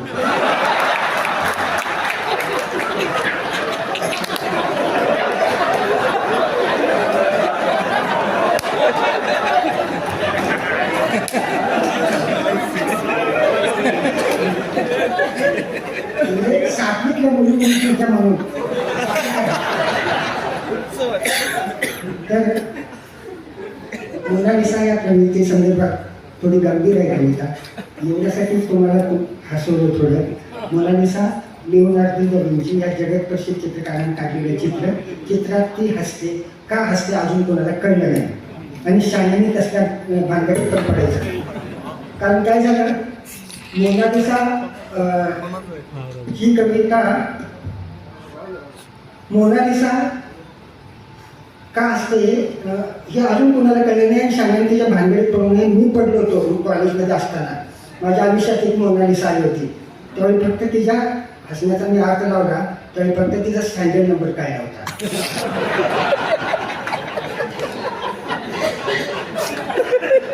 आणि त्यावेळीपासून मी धसका घेतला होता. कुठल्याही स्त्रीच्या हसण्याचा अर्थ आपण लावायचा नाही.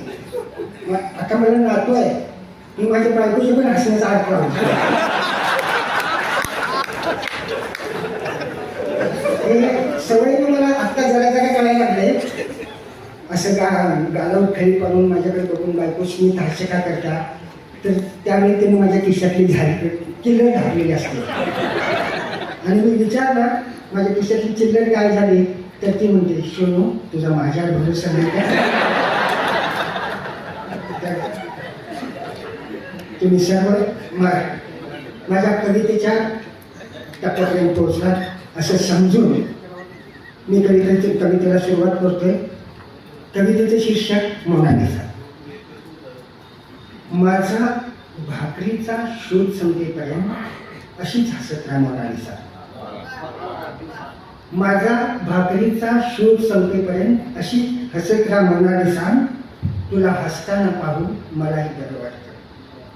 तुला हसताना पाहून मलाही बरं वाटतं. तुझं हसणं भाकरी इतकं सुंदर वाटतं. तुझं हसणं भाकरी इतकं सुंदर वाटतं. पण तुर्तास घट्टे पडलेल्या हाताने कुरवाळ तुझे गाल तर दृष्टाची. तुर्तास घट्टे पडलेल्या हाताने कुरवाळ तुझे गाल तर दृष्टाची. घामेलेल्या मिठीत गुदमरशील आणि विनाकारणच कशाला तुला शेणामातीचं इन्फेक्शन व्हायला. आणि विनाकारणच कशाला तुला शेणामातीचं इन्फेक्शन व्हायला. जरा धीर धर मोनालिसा, मीच उलगडेन तुझ्या हसण्याची गोष्ट. जरा धीर धर मोनालिसा, मीच उलगडेन तुझ्या हसण्याचं गोड. तुझ्या एकटीच्या कानात आड राहणार, ज्या आड राहणार गळपास घेतला कर्जात बुडालेल्या बापानं. ज्या आड राहणार गळपास घेतला कर्जात बुडालेल्या बापानं.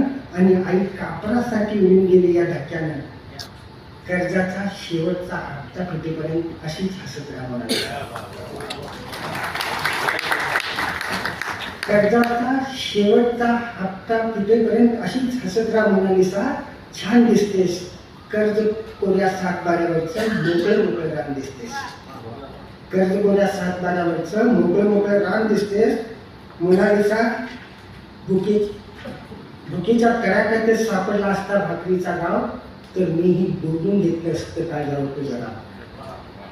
भुकेच्या तळ्यात सापडला असता भाकरीचा गाव, तर मीही बोलून घेतलं असतं काळजावर तुझं नाव.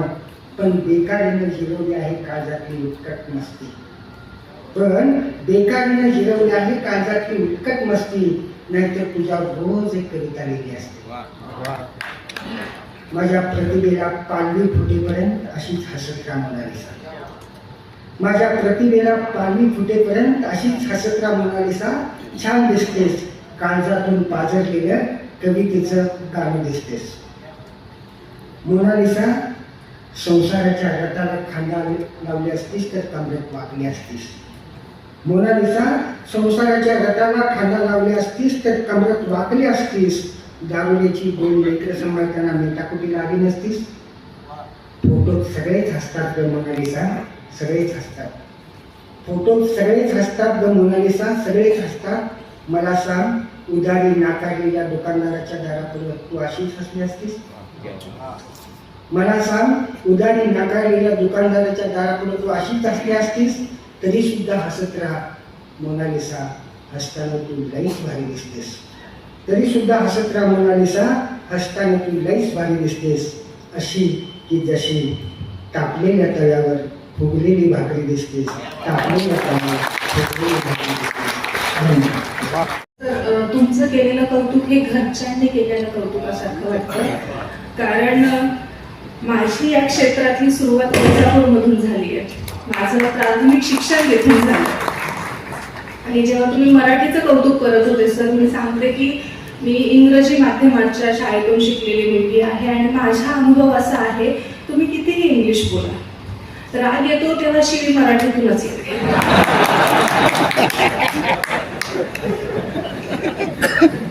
बोलणारे सरांनी प्रेम मुली आठवल्या गेल्या की कौन कहता है बूढ़े इश्क नहीं करते,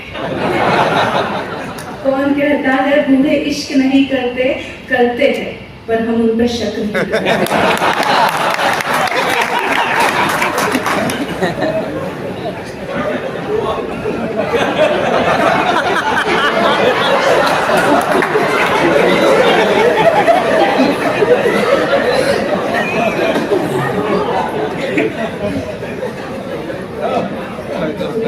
सर इतके छान वावा करतात. सर तो शेर तुमच्यावर पण लागू होतोय.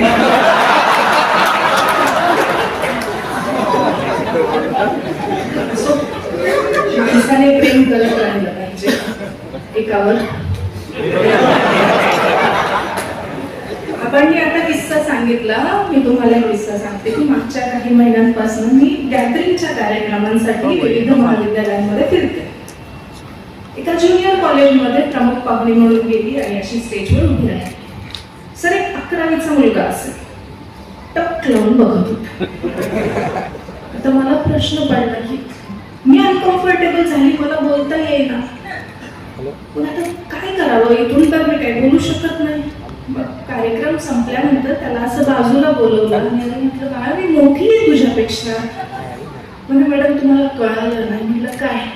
म्हणजे कालच आबा पाटील आले होते, सांगून गेले मोठी स्वप्न बघायची.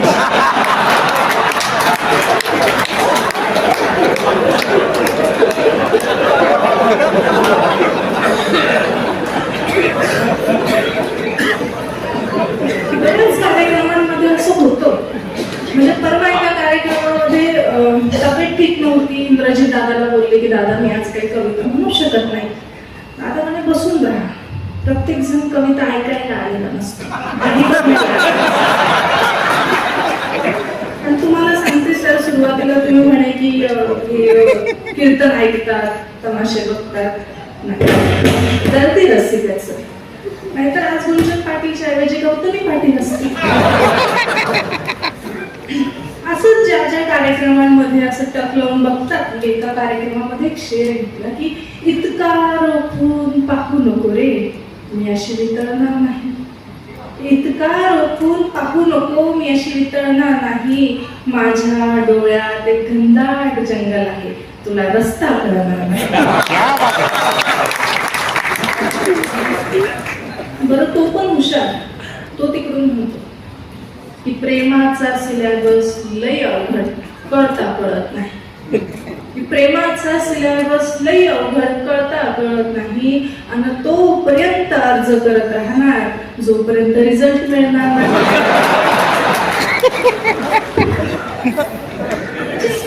कमालीचे कवी लोक आहेत आपल्याकडे, प्रत्येकामध्ये एक कवी असतो. पण तुम्ही काय सुंदर दाद देतात. इंद्रेश दादा बोलले की मला कळालंय पाहुण्यांची घरून कोणी आलं नाही म्हणून. मला कळतंय कोणाच्याच घरून कोणी आलं नाही. भरभरून दाद देतात तुम्ही. नाहीतर सर मी पुण्या मुंबईला कार्यक्रमाला जाते, तुम्हाला सांगते ती लोक दाद देतच नाही, कुठल्याच कवितेला दादच देत नाही. मग मी खाली आले, दादाला विचारलं, दादा हे का दाद देत नाही? बायको सोबत आलेले असतात स्वतःच्या. काय होतं ना की प्रेम कविता ऐकली की गर्लफ्रेंड आठवते, चेहरा खुलतो, बाजूला बसलेलीला काही ते सहन होत नाही. मग जेवणाचे वांदे करून घ्यायचे कशा? हे दाद देत नाही. पण तुम्ही कसं भरभरून दाद देताय.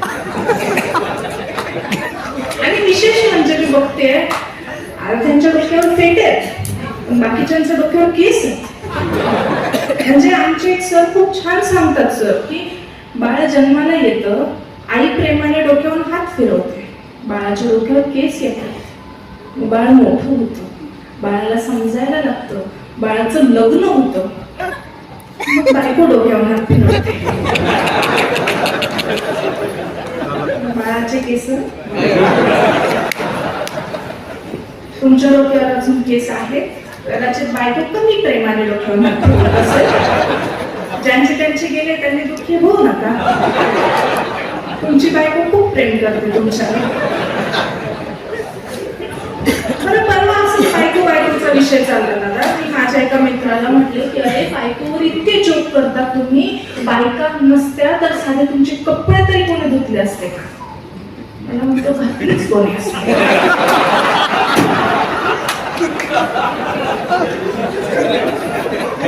फार साधे असतात, साधे फारच भोळे, फार चांगले असतात.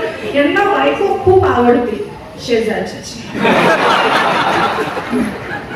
आता बायकोचा विषय निघालाच आहे, तुम्हाला बायकोचीच कविता ऐका हा. ती थोडी सादगी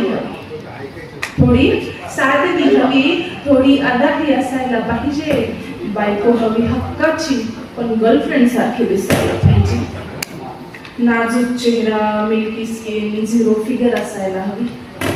नाजूक चेहरा, मिल्की स्किन, झिरो फिगर असायला हवी, आणि मित्रांच्या बायकांमध्ये आपली जोडी दिसायला हवी.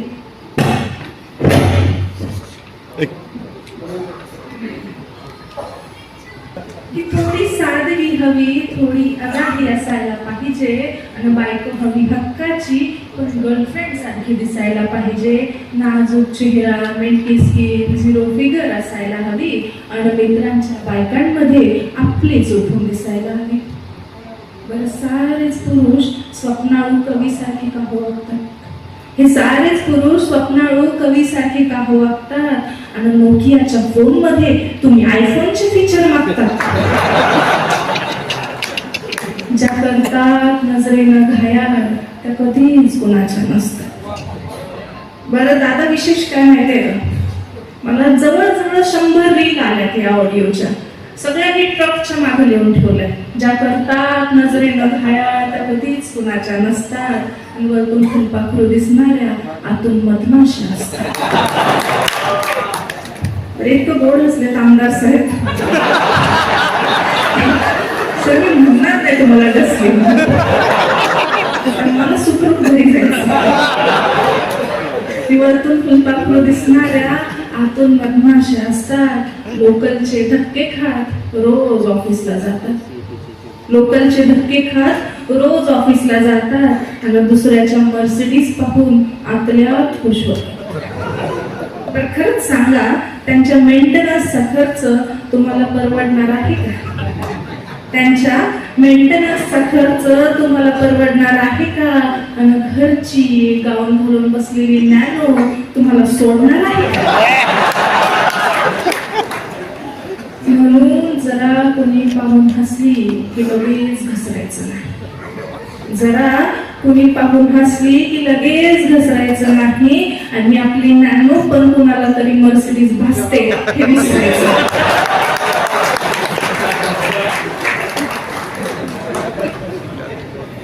साहेब, बायको म्हणजे पुरुषांच्या मनाच्या जवळचा विषय आला ना. पण तुम्हाला सांगते, प्रत्येक ठिकाणी जाते तर 1-2 स्त्रिया असतात, बाकी सगळे पुरुष असतात. मग आमची बाजू आम्ही मांडली पाहिजे. मी बऱ्याच ठिकाणी जायचे, इंग्रजीत द्याला कविता घ्यायचे, ते तिच्या लग्नाला जातात तेव्हा काय होतं. त्यांनी बरेच अनुभव सांगितले की मी बरेच लग्न जेवलो, काही बारशे जेवलो, आता ते कड्यावर येऊन मामा पण म्हणताय. म्हटलं आपण पण आपला अनुभव सांगावा. कसं आहे, मी 4 ओळी लिहिल्या होत्या की प्रेमासाठी वेळी डोक्यात खूळ आहे, की प्रेमासाठी वेळी डोक्यात खूळ आहे, बहिणाबाईचं गाव माझं मीराचं हे कुळ आहे, तुझ्या विना कशी आहे अजून काय सांगू, की तुझ्या विना कशी आहे अजून काय सांगू, कृष्णा विना जसे उदास गोकुळ आहे, कृष्णा विना जसे उदास गोकुळ आहे. आपण कितीही कविता लिहिल्या, कितीही अनुभव सांगितले, तर तुम्हाला सांगते, जगातला आयुष्यातला सगळ्यात वाईट अनुभव म्हणजे आपण ज्याच्यावर प्रेम करतो त्याला दुसरं कोणाचं तरी होताना बघणं. कवीच्या बाबतीत काही गोष्टी सोप्या असतात, कारण कवी कवितेतून लिहून घेतो, आणि तुमच्या बाबतीत आम्ही सोप्या करतो, कारण तुमच्या भावना आम्ही आमच्या कवितेतून मांडतो. कविता घेते, कवितेचं शीर्षक आहे शीत हरवलेली नाव. पूर्वी कसा पाऊस काळ 4 महिने असायचा. पूर्वी कसा पाऊस काळ 4 महिने असायचा. हिरवगार रान पाहून माणूस खुशीत असायचा. प्रत्येकाची कणगी भरून धान्य मोप असायचं. प्रत्येकाची कणगी भरून धान्य मोप असायचं. दूध, दुग्ध, तूप, लोणी याला माप नसायचं. पसा भरून धान्य तर चिमणी जागा टिपायची. पसा भरून धान्य तर चिमणी जागा टिपायची. पै पाहुण्यांसाठी माय दिवस रात्र खपायची. सणवार जत्रांमधून किती जल्लोष असायचा. सणवार जत्रांमधून किती जल्लोष असायचा. भजन कीर्तन करीत गाव आखी रात्र बसायचा. एवढ्या तेवढ्या पावसा वाचून सारं चित्र पालटलं. एवढ्या तेवढ्या पावसा वाचून सारं चित्र पालटलंय. गाव पण हरवल्यानं माणूस पण गारठलाय. गाव पण हरवल्यानं माणूस पण गारठलाय. आणि गाव पण कशामुळे हरवलंय. तुझी वाट पाहून शेवटी कोरड्या मातीत केली पेर. हंगाम निघून गेल्यानंतर पेन म्हणजे कचरा केर. तुझी वाट पाहून शेवटी कोरड्या मातीत केली पेर. हंगाम निघून गेल्यानंतर पेन म्हणजे कचरा केर. बांधावरती बसून तुला दिले जरी शिव्या शाप. माती आत बिया नाही उलणार नाही आपोआप. 2 दिवसात बिया नाही किडामुंगी वाहून घे. 2 दिवसात बिया नाही किडामुंगी वाहून घेईल. नंतर झड धरलीस तरी जमीन मात्र खालीच राहील. तुझं वेळेवरती येणं त्याला निर्मितीचा गंध. तुझं वेळेवरती येणं त्याला निर्मितीचा गंध. हंगाम टाळून आलास तर जगण्याच्याच वाटा बंद. हंगाम टाळून आलास तर जगण्याच्या. धन्यवाद. शेवटच्या ओव्हरमध्ये खेळायला आलं, खेळाडूची जे हाल होतं, तशी शेवटी कविता म्हणायची म्हटलं मग कविता बहुतेक सगळे विषय घेऊन झाले. जरा वेगळ्या अंगाने आपण आता किस्से वगैरे सांगितले. खूप हसवलंय आवा पाटलांनी आपल्याला. समारोपाकडे जायचंय आपल्याला. वेदना जास्त परक्याची आपलीसी वाटत जाते. पावलो पावली त्याला मग कविता भेटत जाते. वेदना जास्त परक्याची आपलीशी वाटत जाते. पावलो पावली त्याला मग कविता भेटत जाते. आपल्याला काय घेऊन जायचं आहे कवी संमेलनातून. कवितेला नसतो धर्म, कवितेला नसते जात. कवितेला नसतो धर्म, कवितेला नसते जात. ती कवेत घेते त्याला जो जिवंत माणूस आहे. आणि किमान हे सगळं ऐकून आपल्यातला माणूस जर जिवंत झाला तर ते आमचं भाग्य संयोजकांचं भाग्य आणि आमच्यापेक्षा तुमचं परम भाग्य. कवितेच्या शब्दांसाठी जीव जाळावा लागतो. एक एक शब्द ऐकताना आता किती सांगितलं की माझी वेदना मी सांगतो, तुम्ही टाळ्यावर वा म्हणता. इतकं सोपं नसतं. तुम्ही ऊस पिकवणारी माणसं आहात, आम्ही ऊस तोडणारी माणसं. तुम्ही उत्तरेतले, आम्ही दक्षिणेतले पाथर्डीचा. तुम्ही कारखाने उभे केले आणि आम्ही तुम्हाला काम करते. ऊस तोडणी कामगारांचा तालुका म्हणून माझा तालुका ओळखला जातो. ती वेदना कवितेत कशी येते? ती वेदना कवितेच्या शब्दांसाठी जीव जाळावा लागतो. सरकातल्या ऊसासारखा जीव पिळावा लागतो. सरकातल्या ऊसासारखा जीव पिळावा लागतो. असो,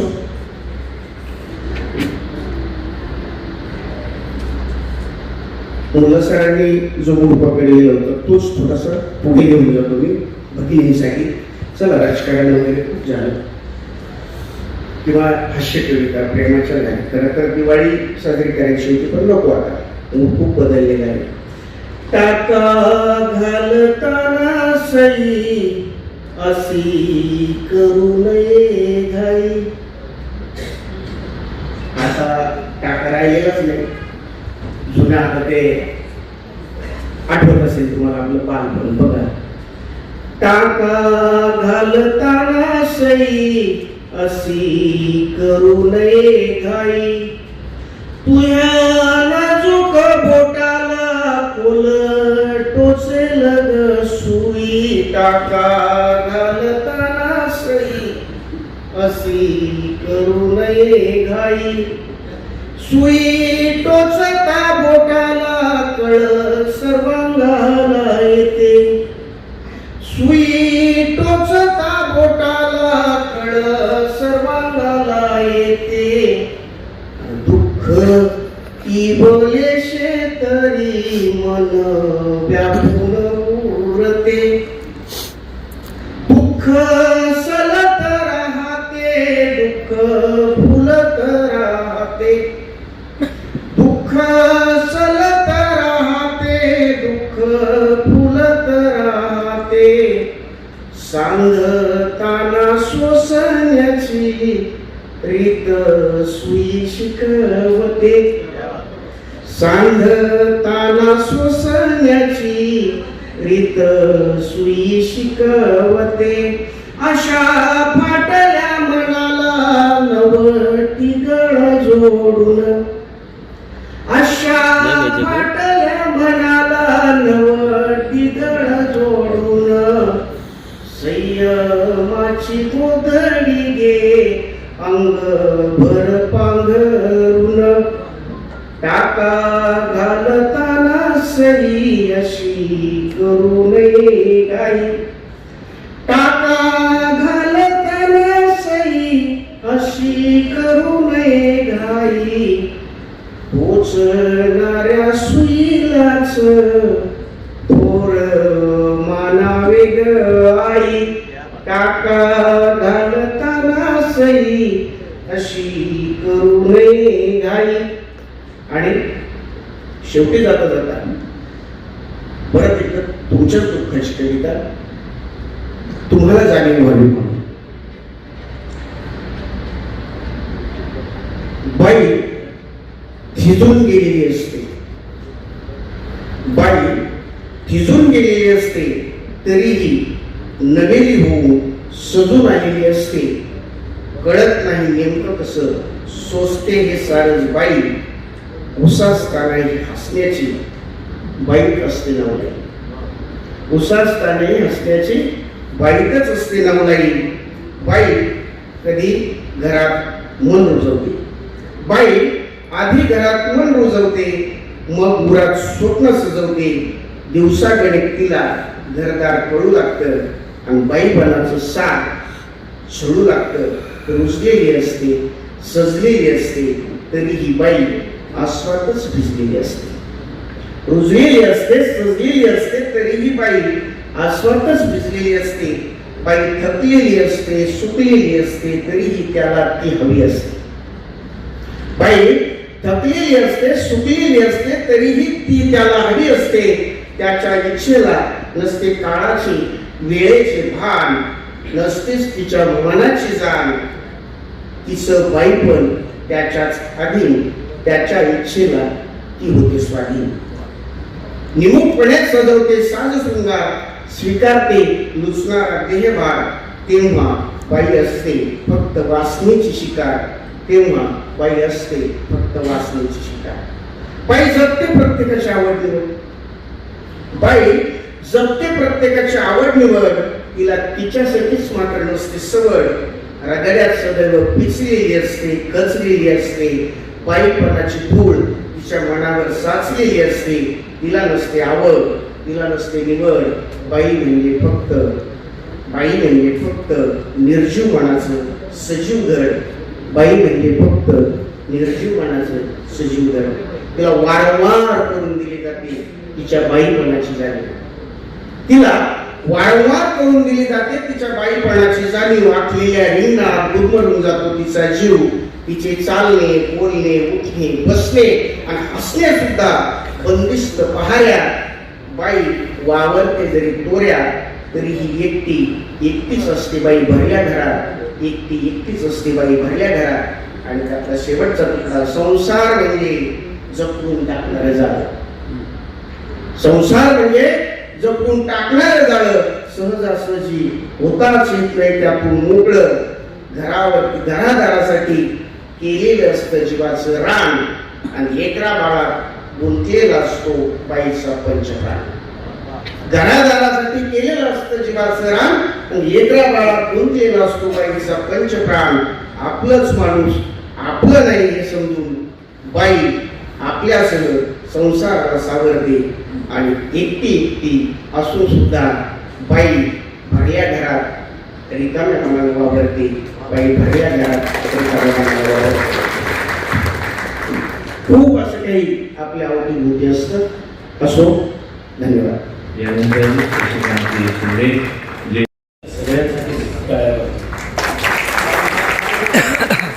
गेल्या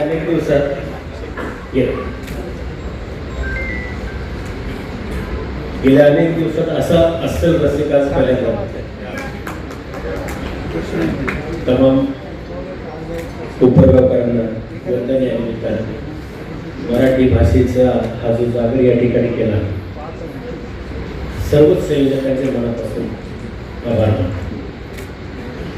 मित्रांनो, तुम्ही संमेलन लांबत निघाले आणि आताच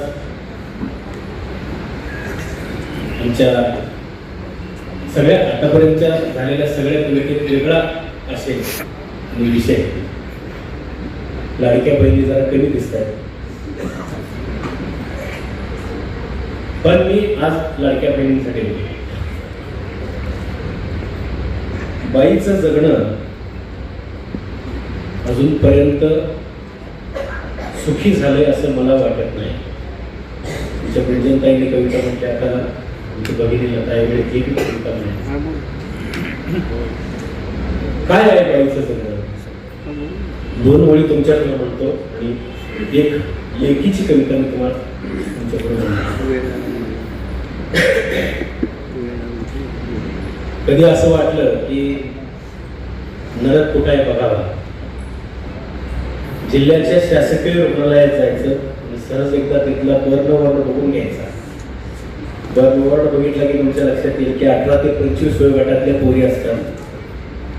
तिथं 70%, 80%, 90% आणि 100% भाजलेल्या अवस्थेत वेदनांनी तळमळताना जेव्हा त्या पोरी बाळाला तुम्ही तिथं बेडवर पडलेले बघा, मला खात्री होईल की या जगात पृथ्वीवरती या नरक नावाची गोष्ट सुद्धा अस्तित्वात आहे. काय आहे बाईचं जगणं? बाईचा जन्म जसा गाजराचा वाफा,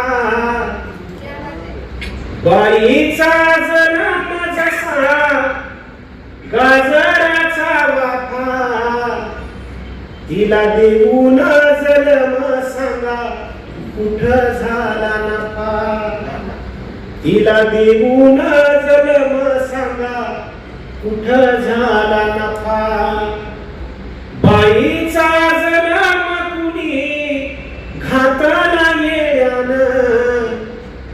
बाईचा जन्म कुणी घातला येड्यानं अन परायाच्या घरी बैल राबतो भाड्यानं अन परायाच्या घरी बैल राबतो भाड्यानं. अनेक पत्रकार मित्र समोर बसले. महाराष्ट्रातला कुठलाही पेपर उघडायचा, पहिलं पान उघडलं की आतमध्ये छोट्या छोट्या बातम्या असतात. कोणाच्या तरी घरी सून स्वयंपाक करत असते, बिचारी काहीतरी करत असते बरं. अचानक तिथला गॅस सिलेंडरचा स्फोट होतो. रॉकेलच्या स्टोवरती बिचारी काहीतरी पंप मारून शिजवत असते आणि अचानक त्या रॉकेलच्या स्टोवचा भडका होतो. घरात रॉकेलचा दिवा असतो, अचानक तो दिवा का भडकतो. जेव्हा आम्ही या सगळ्या वैचारिक प्रदूषणाची गोष्ट जेव्हा लिहितो तेव्हा आम्हाला सगळ्यांना असं वाटतं की हे सगळे सजीव आहेत की काय, हे सगळं सजीव आहे की काय, आणि पैशासाठी कुठल्या थराला माणूस जाऊ शकतो याचा अजूनही थांबवता आम्हाला लागले. म्हणून लेकीसाठीच्या या मुली तुमच्या सगळ्यांच्या इथल्या सगळ्या मुलींना अर्पण करतो. मुली अशा आहेत. मुलगी म्हणजे गुज बोलते अळवावरचे पाणी ग. मुलगी म्हणजे गुज बोलते अळवावरचे पाणी ग. सांडून जाते एक दिवस ती उन्हाळी त्याचे जगणे ग. सांडून जाते एक दिवस ती उन्हाळी त्याचे जगणे ग. भातुकलीचा खेळ मांडला घर बांधले उन्हात. भातुकलीचा खेळ मांडला घर बांधले उन्हात. पायामधली भिंगरी होऊन फुले नाचली अंगणात.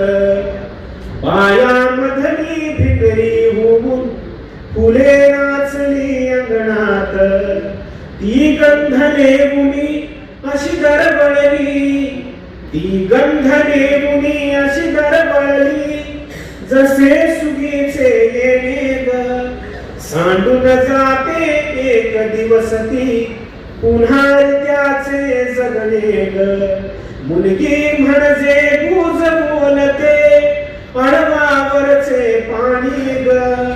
सांडून जाते एक दिवस ती पुन्हा त्याचे जगणे ग. बाप हा म्हणतो जन्म देऊनी दार उघडले स्वर्गाचे. बाप हा म्हणतो जन्म देऊनी दार उघडले स्वर्गाचे. लेकीच्या आयुष्याला मग पायला भरे पुराचे. लेकीच्या आयुष्याला मग पायला भरे मोराचे. ती वळणावरचा एक विसावा पुन्हा नदीचे वाहणे ग. ती वळणावरचा एक विसावा पुन्हा नदीचे वाहणे ग. सांडून जाते एक दिवस ती पुन्हा त्याचे जगणे ग. मुलगी म्हणजे गुज बोलते अडवावरचे पाणी ग. सांडून जाते एक दिवस ती पुन्हा त्याचे जगणे ग. मुलगी असते उजेड नुसता आई नसता ती असते. मुलगी असते उजेड नुसता आई नसता ती असते. चैतन्याचा चंद्र होऊनी दोन घराला दरवळते. चैतन्याचा चंद्र होऊनी दोन घराला दरवळते. या भाळाच्या भाळावरचे नक्षत्रांचे विजणे ग. या भाळाच्या भाळावरचे नक्षत्रांचे विजणे ग. सांडून जाते एक दिवस ती पुन्हा त्याचे जगणे ग. मुलगी म्हणजे कुस बोलते अळवावरचे पाणी ग सांडून जाते एक दिवस ती पुन्हा रिकाचे.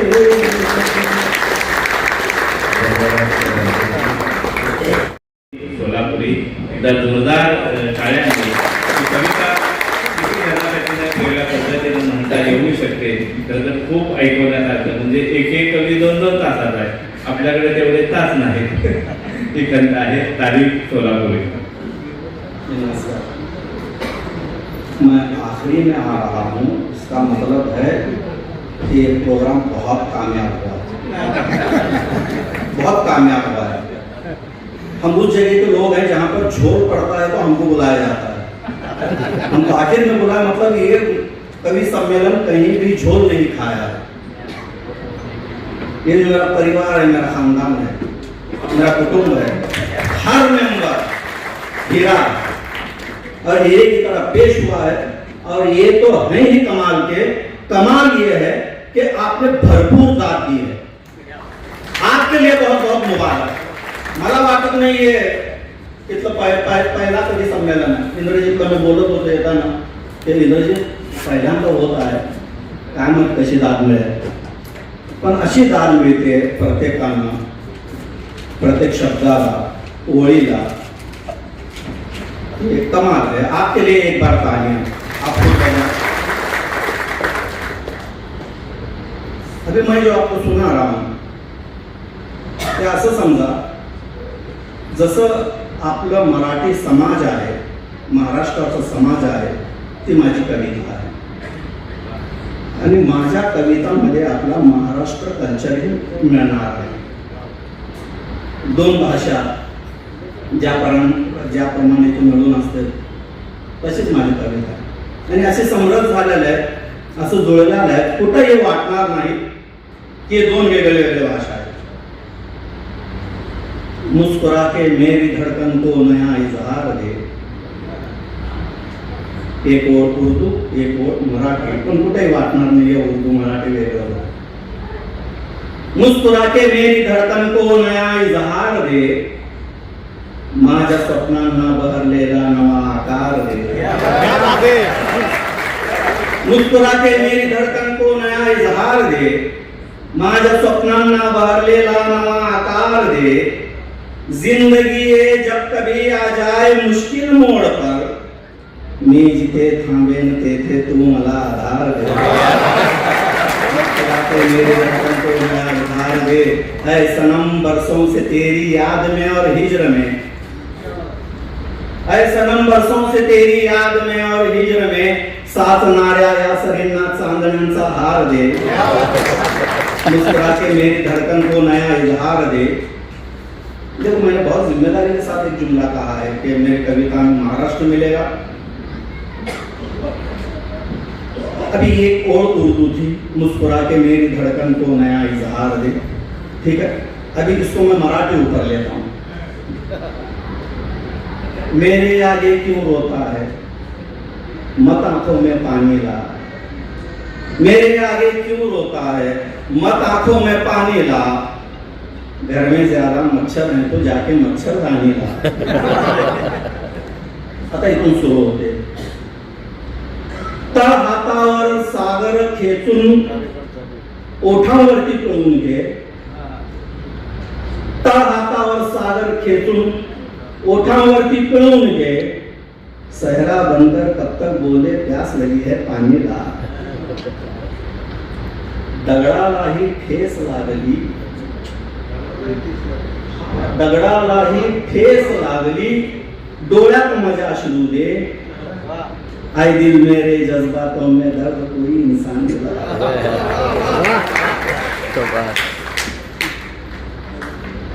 फूल पाकळ्या कधी फुलावे, वेळेला ते ठरवू दे.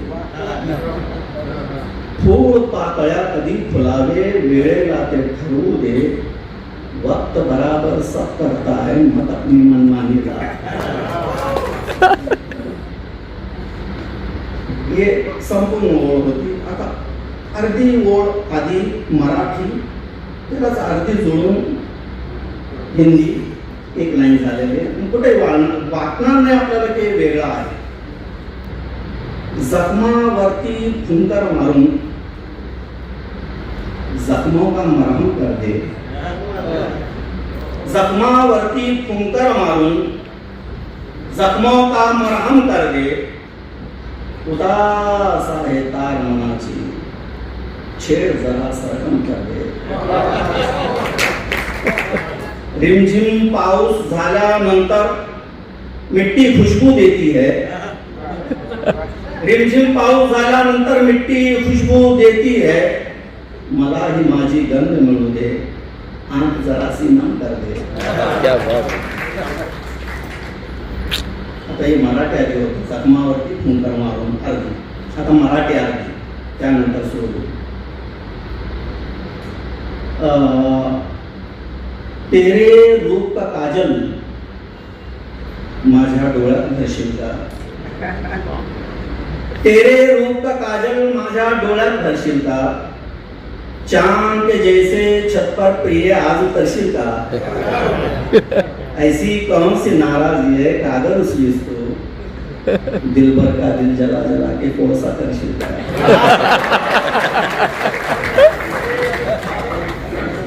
मैंने जो दावा किया झूठ है या सही है. सही है. हम लोग ऐसे ही मिले हुए हैं, जिस तरह से ये भाषाएं हैं. हम अलग नहीं और अलग दिखेंगे भी नहीं, ऐसे ही मिलकर रहेंगे. जैसे अभी हम आते आते नाश्ता कर रहे थे, अपने नितिन भाई बोले कि उन्होंने एक ऑर्डर दिया, मैंने एक ऑर्डर दिया. सीधा मिसाल बता रहा हूँ और मैं सच बोल रहा हूँ. और ये दवाई देंगे उसको. और एक थाली में खाया. हाँ, वो एक थाली में नहीं खाया. उनके शब्द थे, सर मैं बोल रहा हूँ, गलत बोल रहा हूँ तो आप बोल देना मुझे. कि बोले सर आपको लेना है तो मेरे थाली में से लो, क्योंकि आपके थाली में मैं हाथ डाल रहा हूँ. ये है, ये हम हैं. मतलब ये खुद दावत भी दे रहे हैं और बोल रहे हैं कि मैं आपके में क्या खाऊंगा. बहरहाल मैं आखिरी तकनी जी मैं आज आजाद हूँ, मेरे पर कोई जिम्मेदारी नहीं है, सबने जिम्मेदारियां निभाई हैं. और ये मैंने पहले ही कहा कि मेरे आने से पहले ये कवि सम्मेलन कामयाब हो चुका है. ठीक है, ये तकनी एक लैंग्वेज है जो अवामी जबान है, लोकल लेवल पर बोली जाती है, जिसको हम सब समझते हैं. बेकार है तो भूखे मरना, ऐसा कहना रहते क्या. बेकार है तो भूखे मरना, ऐसा कहना रहते क्या. ऐसे काम पूरे तो शादी करना, ऐसे ऐसा कहना रहते क्या. बोलिया प्यार में क्या भी कर दूं, जांशी बोली माशी गिर दूं. बोलिया प्यार में क्या भी कर दूं, जांशी बोली माशी गिर दूं. गिर बोली तो सच्चीच गिरना. ऐसा कहीं रहते क्या. ऐसा करते हैं. जात है कितनी उत्ता रहता, कुत्ता आखिर कुत्ता रहता. जात है कितनी उत्ता रहता, कुत्ता आखिर कुत्ता रहता. उनका करे तो हम भी तो करना.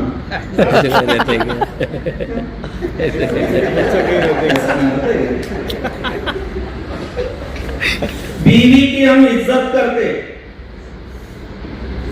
सुबह को पानी